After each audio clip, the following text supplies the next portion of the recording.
Is this a big graphic design thing, this Dublin? Yeah. Is that what it is fundamentally? About 2,500 people. Does it differ from any of the others? It's funner. Is it? Why? You've been? I've been twice. They get good people. The audience is very proactive. The Irish are jolly. Yeah, you're not telling me anything.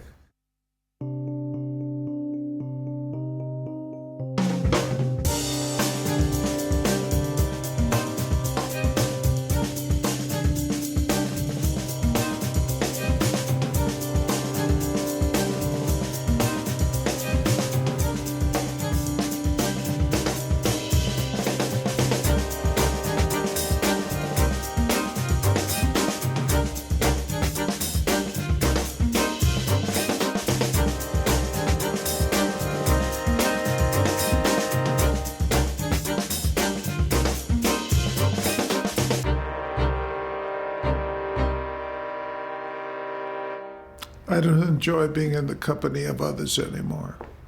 Why? I don't know. Yeah. I've done it too often.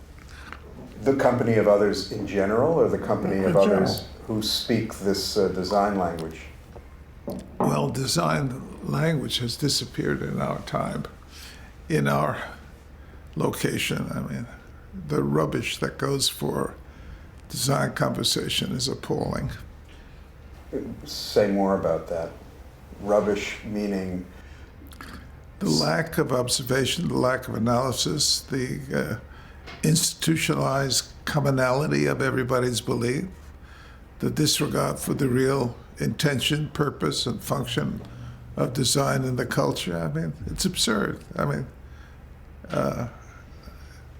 it's largely a promotional tool. I mean, all these events and conversations that occurred that are visible to us primarily to exploit the personalities of practitioners so they can appear on stage, make a statement, and through the vehicle of promotion, get more work. I mean, so much of it is intended, the two most corrosive things in the culture, any culture, right? Fame and money. And they're intended fundamentally to, I know I'm being extremely general now, but to pursue those objectives.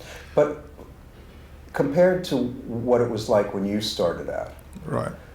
where is the difference? I mean, there were promotion, the field wasn't as large, but people was needed to smaller. promote themselves. Yeah. There weren't as many conferences, to be sure, but people, designers would do what they could to be known.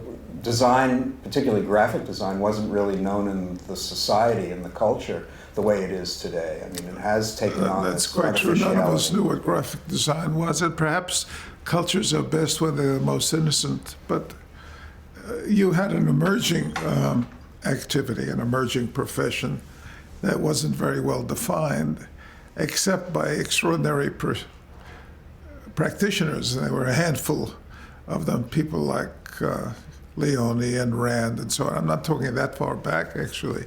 It was just a generation that preceded my own experience. So, But the thing that was consequential about it was I actually think it was primarily not advertising. I think the most corrosive thing about the relationship between design and the public has been the idea that design is a manifestation of promotion and advertising and persuasion. And persuasion turns out to be the worst thing that you could do as a designer in many ways. but that goes counter to what you've been doing over the last 10, 15, I even say 50 years. Don't expect consistency from me. But that is consistent. You've consistently had a message or messages that you've wanted to get across through graphic design or through other forms of design, because you're not just a graphic designer. How is that different? I mean, your messages may be more valuable than a message for Campbell's soup. But what is the difference? I like Campbell's soup, at least the tomato soup. I think you have to sort of start from the beginning, which has to do with the role of art and communication in general, the distinction between what is art and what is not art, and why people go into making things and who they hope to influence. And also to understand the distinction between attentiveness and being persuaded to do something. I think one function that we have collectively is to make people aware of what is real. In fact, perhaps that's the highest function of anyone involved in the arts, to arouse people's interest sufficiently so they see what is real, or in fact, they see what is in front of them. Because as you know, it's extremely difficult to see what's in front of you. But that certainly isn't the role that most design has assumed now, because like everything else, it is whatever the intention of design originally and its origins. Everything has been swept aside by the idea of fame and money. And everything is measured by its success in a financial way. I mean, it's so pervasive that when you hear Congress speaking about not affording something, they never speak in terms of what is a good civilization or what is a good culture. They speak about how much money there is in the bank and how much money we can save and put into the pockets of our friends. I mean, the shift of consciousness from making people aware of an existing condition and make them move in a particular direction, not necessarily to their own good. I mean, I think the thing that's most frightening for people involved in the graphic arts or in the communication business or in advertising or in promotion is the sense that you are persuading people to move against their own interests. Right. I mean, once you have the sense that your role in society is to make people do things that they don't necessarily want or need, and in many cases is harmful to them, then you have a kind of internal adjustment to make about who you are, what you want in life, and what it means to be human, and what is community, and who you're related to, and what is art anyhow. I mean, all those questions arise if, in fact, what you feel you're doing is antithetical to the needs of the people you are addressing. And I have to say that advertising and money have very effectively swept aside the other considerations about what it means to be a good citizen, and what it means to be a good practitioner, and what it means to be helpful to your friends, and so on.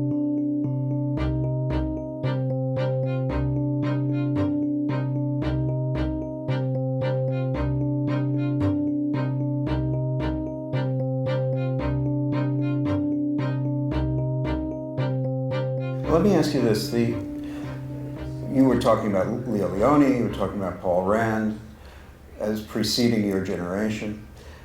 Paul Rand was in advertising. That's where he planted his flag. Yeah.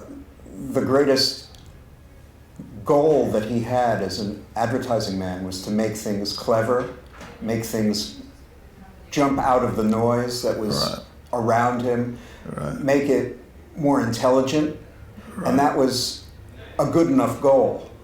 Where does that fit into what you're saying? Well, I don't know what Paul's goals were, and I don't know if Paul knew what his goals were.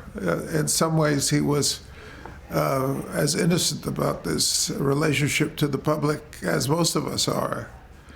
I know that he was, above all, a man obsessed by some knowledge and experience with beauty, whatever that word means, but it is a fundamental part of our experience and a very important part of it. And Paul's idea was that beauty could be an effective way to reach people or make them pay attention to something, especially when Paul started, there was so little of it around in, I suppose, technical terms. The stuff looked, so much printed material was so Unthought out. unthought out, incoherent. I mean, and self-canceling. I mean, he was he was unique in this, and perhaps the most significant figure in the process of bringing the idea of modernism, which had to do with a certain clarity of form and basically a way of dealing with the way things looked, to human consciousness. And people will say, wait, that doesn't look like everything else. And alerting you to the fact that you were in a different realm of experience. Well, that was very odd at that time. And it caught on like after, couldn't say wildfire because it's been a long fire, but it was incredibly persuasive and breathtaking. It was exhilarating to think that you could make things that look good and that people would respond to them. The question of what his relationship was to advertising is an interesting one, and I'd be interested to get his view on how he thought about that subject or thought about the whole question of persuasion. Well, also similarly, when you started out, I mean, you had come back from Italy where you were exploring art with Morandi. You started in a studio, Pushpin Studios, that was a commercial art studio. Yeah, incidentally, what's very mischievous is the idea of commerce and the reconciliation of art and commerce. They're not easily reconciled, but there is an adjustment that has to be made in order to operate in life. I was just writing a little essay, and I was saying, even Leonardo, when he did The Last Supper, had a client. Right. Not only a client, but he also had an audience he wanted to persuade of something, right? And if it was good enough for Leonardo, it probably should be good enough for us. But at least Leonardo felt that what he was persuading people to do was in their interests. That the idea of allegiance to God or astonishment at the Last Supper and so on had something to do with human need and human development. It was not selling them a pack of cigarettes. Well, you've never done cigarettes, and you've stayed away from advertising. But what was in your mind when you started out, when you realized that there was another way to go? It wasn't the modernist way. You were headed in another direction. Well, that was a different thing. The style was a different thing. Although modernism did provide one thing. It provided the idea of paying attention to the way things look more than what they said.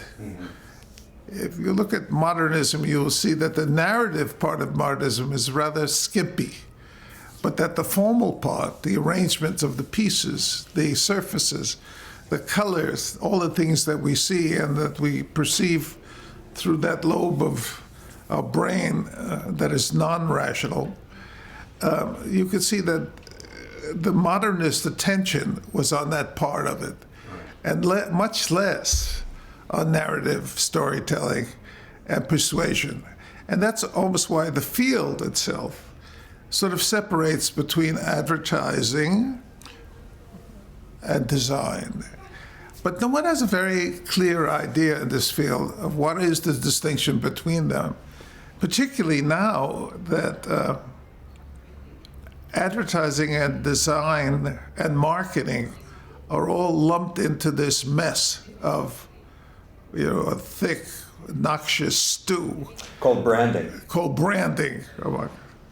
And if you read any of the articles in the magazines of the applied arts and so on, you'll think that's all there is branding, changing somebody's identity from a circle to a square, or moving 3 letters in a different arrangement and getting paid $150,000 for using it that way. I mean, this idea that branding is the highest form of design is reprehensible. Not only that, it's simple-minded. The idea that the profession itself is primarily concerned with convincing people that in the mark or in the brand, there is something worth paying attention to that elevates it in the realm of human observation. What nonsensical crap. Branding is a little simplistic, a feat that can be accomplished by anyone. Why it assumed its role as a replacement for more complex and interesting activities in the design world is beyond me, except for the money.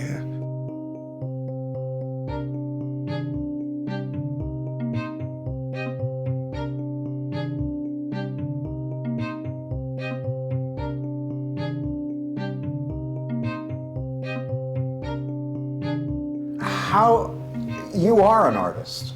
There are things that you do that come from you that it doesn't matter who the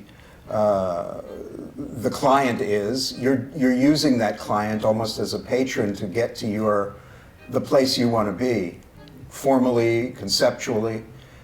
Is that part of your strategy? Or is that something that just happens? Or did you earn it because you've been doing it for so long?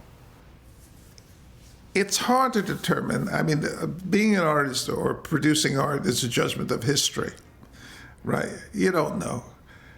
We know that there were things considered art that are now considered rubbish, and vice versa. So it's a historical, it's sort of, the work has to function for a long time before you can say, okay, you're in. You know, you did something that proves your art. You made people feel better. You enlarge their collective consciousness. You're in, you're okay. Intention doesn't do that. You can't want it to happen. It has to happen by virtue of some particular gift. And that's the great mystery of art, is the fact that it is involuntary, that artists are not self-selecting, they're chosen, that you can want all you want to be an artist and still end up not an artist, but it doesn't. And call yourself an artist. And call yourself an artist. The thing about being an artist is so wonderful is that it's self-anointing.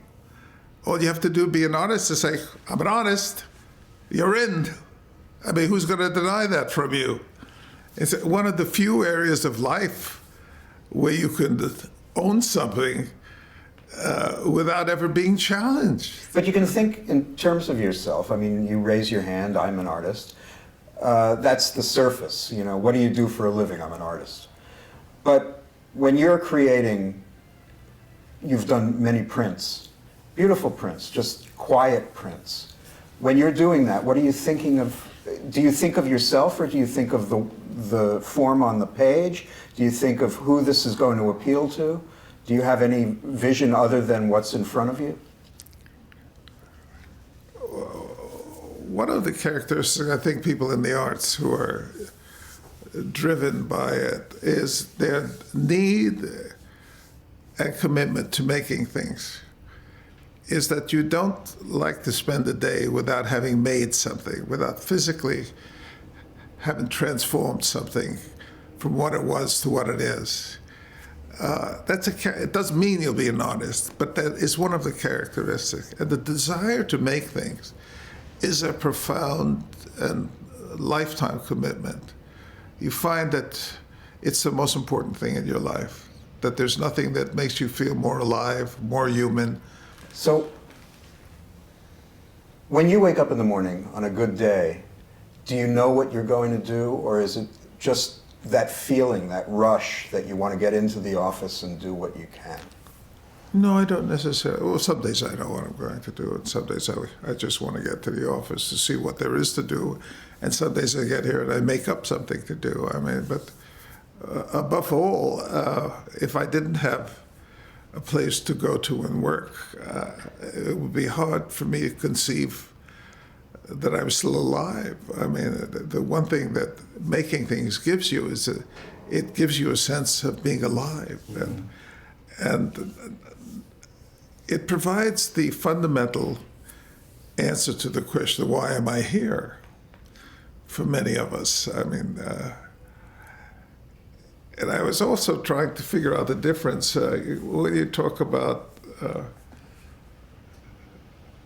someone used the phrase high art in describing the work of a practitioner that also is a designer. And saying, when he does high art, so I was thinking, high art, what a funny idea. Is that like haute cuisine compared to everyday cooking? So when do you enter the realm of high art? Well, I don't think there is such a thing. I mean, Or fine art. I think there's a thing called art and there's a thing called not art.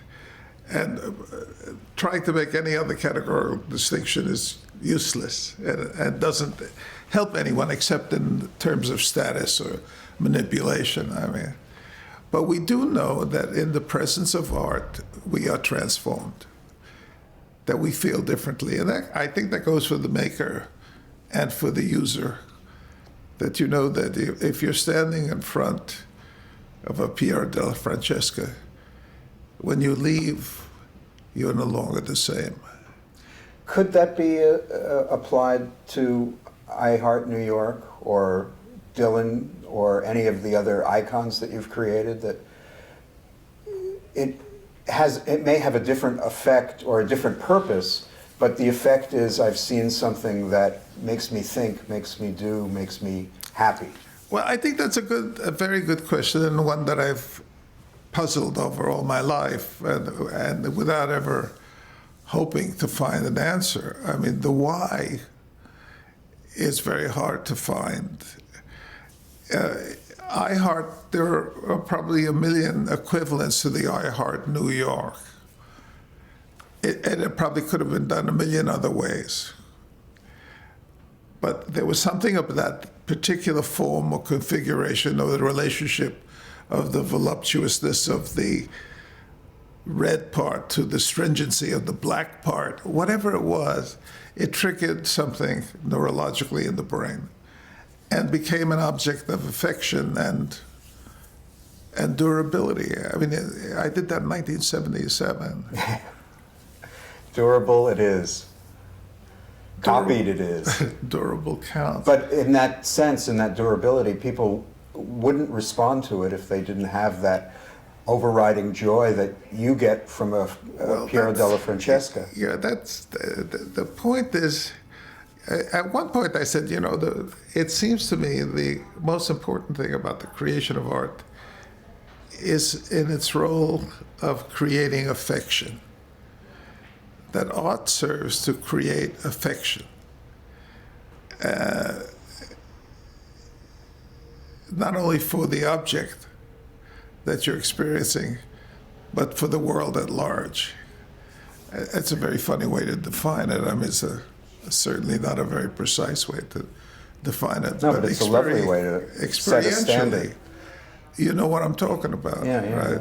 Yeah. You know, you have a beautiful book, and you take it home, the binding is gorgeous, and there's a wonderful lithograph or something. And that creates in you this, at least momentarily, this feeling of affection and, I guess you use the word closure or some work like that, psychological terms. But everything doesn't achieve that. I mean, you could do 20 things and one maybe gets close and the rest just don't do it. And I think there has to be some recognition that that most works fail in that regard. They may succeed intellectually, decoratively, functionally, and everything, and still not produce this other thing that we look for when we call something a work of art.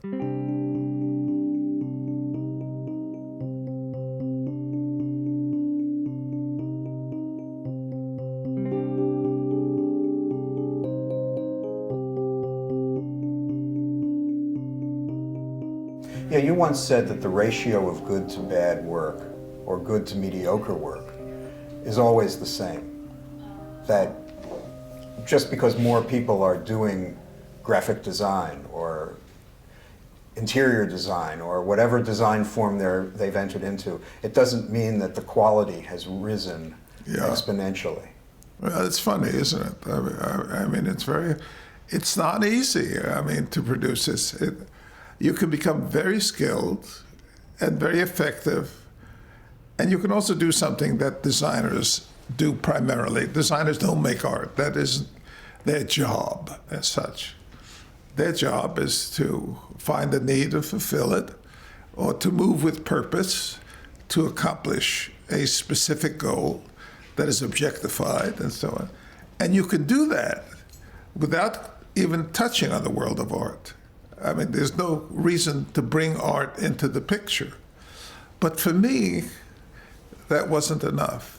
I mean, simply solving a design for a book jacket so that it would sell in the context of the bookstore was an intellectual task, marketing related, who's using what colors, all the usual garbage. But what I thought was if I could add that dimension so it also satisfied something else that wasn't called for, I would be doing something that really gave me pleasure. But could you do that intentionally? I mean, you talk a lot about an intention, or is that just something that's within you that comes out, and as you said before, out of 20 pieces, one might hit that mark? Well, I think you have to want it. I mean, I think most or a lot of people in the design world are attracted through the realm of art. I mean, the first thing they know is that they like to draw as a kid. And they make little pictures, and then by the time they're 12, they're making comic strips. And then, I mean, I loved comic strips. I loved narration through comics. And then you begin to draw, and then you discover that there's a way that you could draw that doesn't look like the comics. And then you go on to find there's this other world of color and shape and form and typography. And before you know it, you're a designer and so on. Mm-hmm. Well, there was a period of time where you were doing representational but stylized things. And then that style kind of multiplied. You were doing what we'll call psychedelic. And then you went back into more realism. I know that your Monet portraits, there's an impressionism quality, but they're also representational. And more recently, you've been working with pattern. What is the evolutionary road that gets Well, you? I think for myself, the evolutionary road is curiosity. It's just see how far you can go. And I've never seen the distinction between, say, abstraction and reality. There is no reality. Everything is an abstraction. So the idea of this sort of 19th century idea of what is real is nonsense. I mean, it's all up here in the brain. You make it yourself. There's nothing out there. And so that idea that abstraction was really another manifestation, a stylistic manifestation, if you will, of an attempt to represent an idea you had of what the world is. But it was a lie. I mean, reality is a lie. It's a great, did you read the book Reality Hunger? No. A wonderful book. And it said something, I can't remember who said it, I'm trying to get the quote, that after Duchamp, everything that was naturalistic was plagiarism. Ah. And I love that. That's not exactly the quote, but it's something like that. The idea that once you had explored representation and how to make a form turn in space and light come down on a head and mastered it and couldn't do it, and the Renaissance did it, and then 19th century French did it, so you didn't have to do it anymore. Right. Then you could pull away and start making the space between things more important than the things themselves. Incidentally, that's my current obsession, is this observation that the space between everything now has become more meaningful than the things themselves. And how is that manifesting itself in the work that you're doing? Our work has gotten spacier. And more, Not spaced out. not spaced out. And more about the intervals between objects and the objects themselves. I mean, I'm not there because I'm just beginning thinking about, a lot of other people have been thinking about it in other areas. Music, for instance. I mean, if you listen, you can't understand contemporary music unless you listen for the spaces. And you suddenly realize everything shifted. What we used to look at now is over here. And it's wonderful to think that you don't have to stop thinking. Can that be applied to graphic design? Let me just give you an instance that comes to my mind. Victor Moscoso, great psychedelic poster artist, he used to tell me that the way he created letter forms was by doing the spaces between the letters. And then the letters took form. Yeah. Well, I think Victor worked at it. I think he was a brilliant practitioner. It's a little different. But if you look around at the young work that I see, which by and large I find incomprehensible, until I realized that the underlying influence is spatial to the degree that things have been torn apart. The forms that we, of the modernist school, were interested in, the curve against the square, the geometry, the rational adjustment, all of that has disappeared because somebody said, or collectively we have said, we're finished with that. Enough of the forms. Let's see what's going on in between. And suddenly you see everything looks fragmented and disassociated and in pieces, and you can't, where's the center? Where's the center? Yeah, it's kind of like what now they call ADHD, attention deficit disorder. Yeah, well, you might say the culture is suffering from that on many levels. But you can no longer find the center because there is no center. And the lack of centrality, I might say, is universal, right? It's in politics, it's in the behavior of nations, it's in political speeches. I mean, suddenly you discover that, hey, there's no there, there's no center there. And I think this is, I haven't followed this path assiduously, but the idea that now you have to look, everything is on the edge. It's all at the edge, and that what's happening where there is nothing is more important than it's ever been. But do you feel that you still have a centrality? Do you feel that what you're looking at is emanating from a core? Well, I am, like everyone, I'm a prisoner of my own history. But I'm very curious also because after you do something for a while, you run out of alternatives and you can no longer see what you're doing.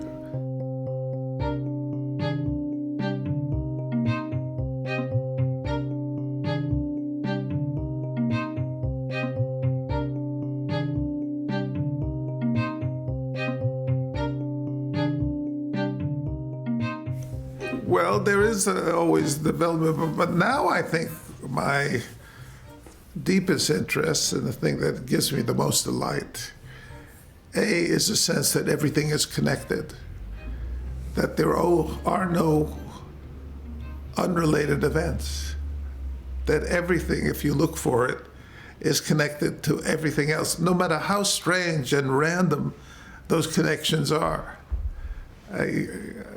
My wife and I went shopping one day at an antique show when we bought some Nigerian hats, little brims, very finely knotted and fantastic colored. They're built up this way. I've seen them.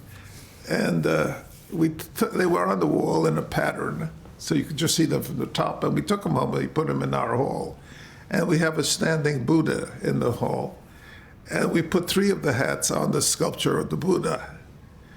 And we discovered that the hats were exactly the same form and shape as the top of the Buddha's head. Mm-hmm. So the Nigerian hat fits on top of the Buddha's head as though it were designed for that. But I now find that everywhere, that everything has this implicit or explicit connection, and you can find those connections, and they're so fantastic. Is that because you're looking for them? Or is it because, I mean, if they're there, but you're more attuned to that way of thinking? Yeah, I don't know if you're looking for them or they're looking for you. I mean, it's a question of your willingness to see what's in front of you. So, in your own work, be it for a client or be it for yourself, is this coming up? Are you seeing it in what you're doing? Yeah, I do. And I'm also trying to push it along. I mean, I'm trying to subvert the assignments to accommodate my interest. I suppose everybody does that, but I now have something that you're never supposed to do. I have a stock of patterns and forms and drawings that I very often start a job with. So if somebody says, I'm doing a new cover for a Bach sonata, first I'll go to the Bach portrait thing, and then I'll pull it out, and then I'll pull out some typography I've designed maybe 30 years ago, and I'll put it together. I'm sort of assembling from the random pieces of what I've done, what I do in other areas too, which is, again, collage from the available material, a new relationship of the parts, or an acknowledgement of the fact that those parts have something in common. Is this something, this collaging sensibility, was it something that you did, say, 20 years ago, or is this totally new to your I think being implicitly it was something I did for a long time. But explicitly, over the last few years, part of it philosophical and trying to understand the way the brain worked and the connectedness of everything. It's become more explicit, and I have become more conscious of doing it.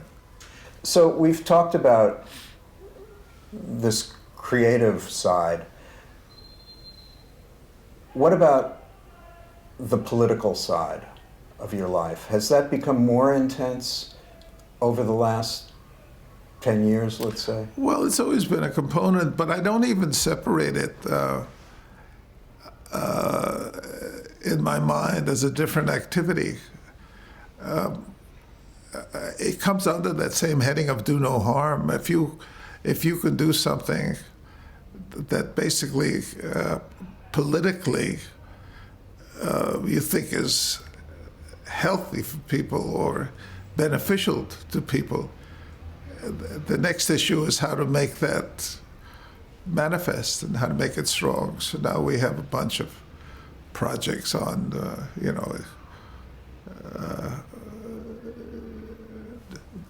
drug use and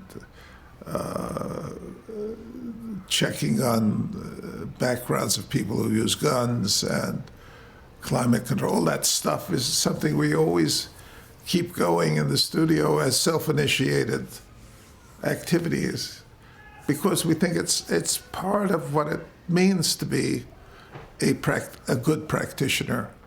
And many of these self-initiated projects you've actually put out into the world. Yeah. And there's one you're working on now with SVA as a sponsor. Can you talk about that a little bit? Well, I don't know if we want to reveal that before we reveal it. But I don't know when we're scheduled to post that. Well, then let me rephrase. There are projects that you've done that have gone out into the world that are almost journalistic in a sense. Do you see putting things out right away as a direct response to some injustice or crisis or problem as important to you personally as well as to the people who you're trying to influence?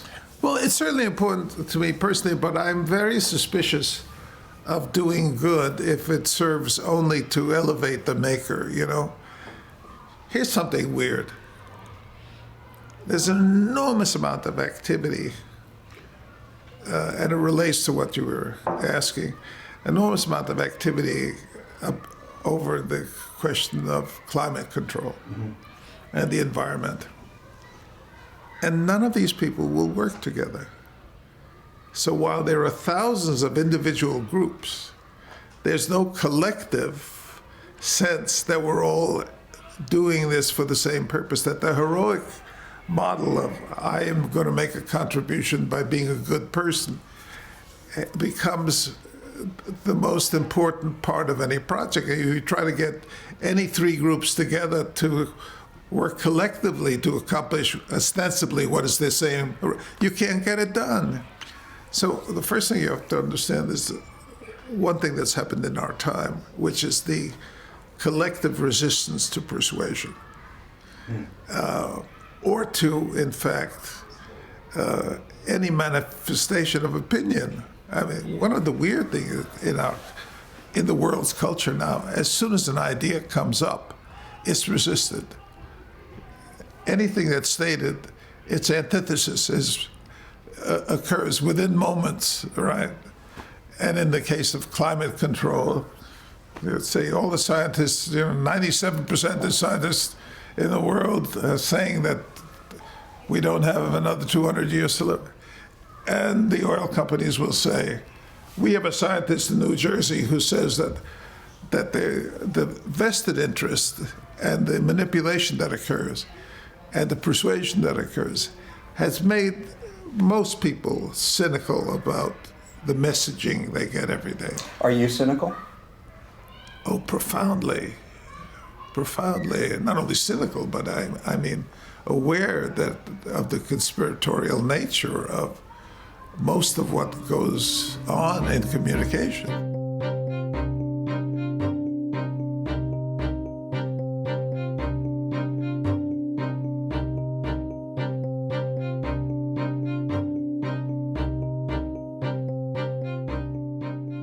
I once heard, after you published your 10 principles of being a good citizen, being a good designer, and to do no harm became a pejorative for some people. Said, what do you mean do no harm? What kind of authoritarian preach is that? All right. You know, have you experienced when you don't go around that much now to conferences, but you'd give talks and there'd be people that would stand up and applaud when you gave your principles, but there are others that are basically saying, why is he telling me what to do? Well, of course, everybody does it. I do it. You know, who are you to tell me what to do or what to think or anything else? So any authoritarian figure now is in trouble that way. And also, these are complex issues when you say do no harm. I mean, given the inevitable unintended consequences of any act, right? No matter how good your intentions seem to be, you may be causing terrible mischief. It is not simplistic. I mean, doing no harm is not a simplistic issue because one thing leads to another, right? But one has to approach it with some degree of humility. You can't feel, above all, you can't feel you know everything and you have all the answers. I mean, you have to recognize how stupid you are. And I used a quote in a little gift box for watches, how long it takes to become aware of the fact that we know nothing. And I think that's not a bad thing to hold in the mind. That's kind of like Avis, we're number 2. Not exactly. Not exactly. Many of your projects these days are going beyond the client art designer paradigm. You're creating products for ultimately sale, clocks, watches, wrapping paper, and the like. Where does this come from in your history? I don't know. It's a treacherous business. I don't, because Well, that's important to know.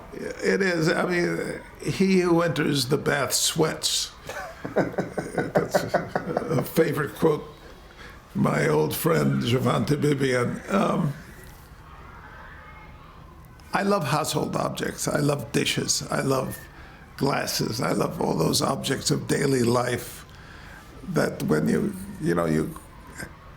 somebody gave Shirley 4 Chinese teacups. And there's something about the rim of the cup when you bring the tea to your lip that is so deeply satisfying. Now, this is a design problem, right? Yeah. Design problem. And it's easy enough to make that a noticeable experience or a irrelevant experience, but somebody paid attention. They made it.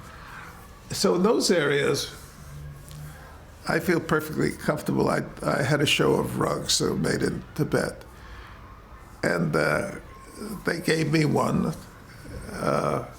that I have in my living room, and it gives me great pleasure to see it. And I love things made for the home. I mean, there is that craftsman function of making things for use that in their decorative role are benign. I mean, they either create harmony or a pleasant environment, or they don't. But you can work towards that, and they're not as complex as questions of persuasion or communication. But where does the sweat come in? Well, when they tell you, after you make a presentation, that no, our customers really like gray more, and this year we're using red and blue, and so on. The authority of the marketing group, who always have to work on what they know from the past and can never look forward. I mean, and if you're in this area, looking forward and trying to press on is one of the great satisfactions.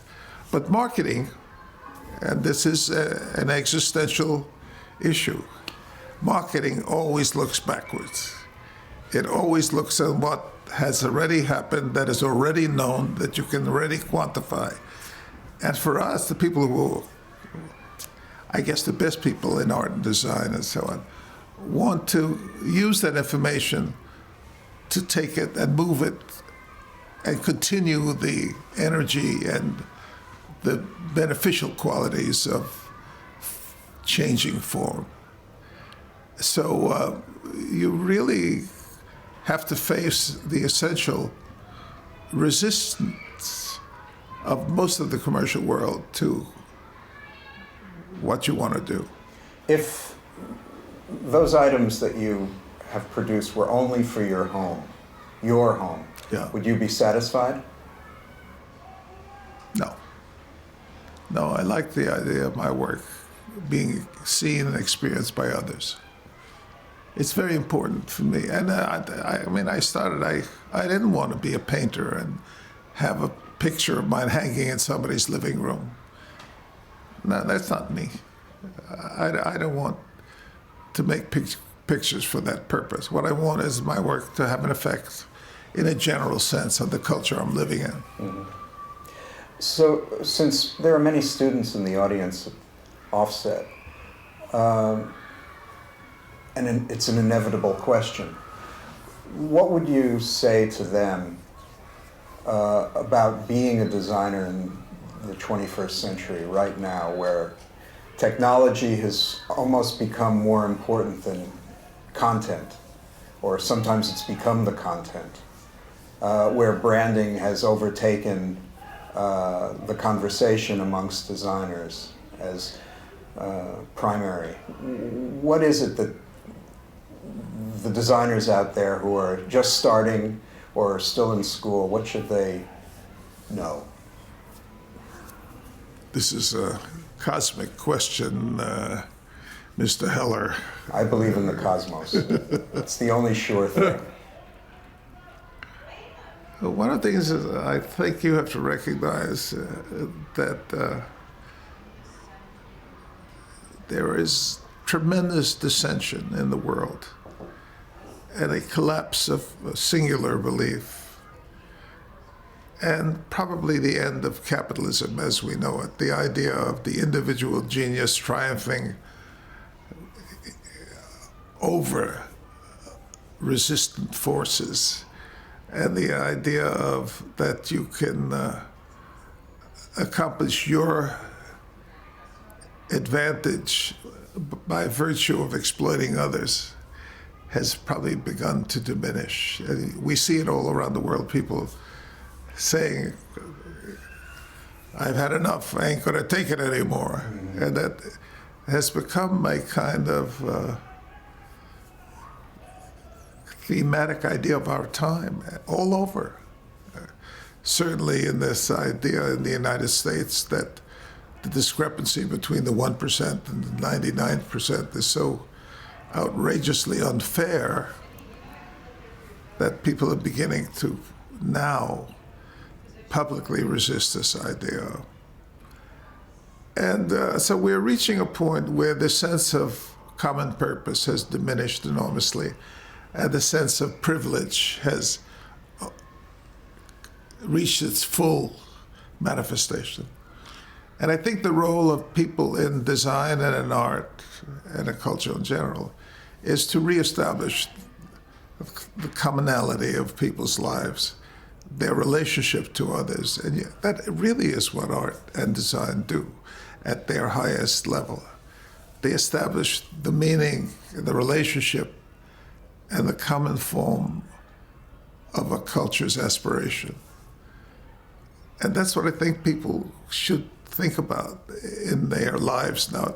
It's a very big job. Maybe it's the biggest job that's ever occurred, because it doesn't mean you simply perform the needs of a commercial culture, that you perform to enable that culture to survive happily and to establish a value system that says this is what a good civilization is. Is that what you do as a teacher?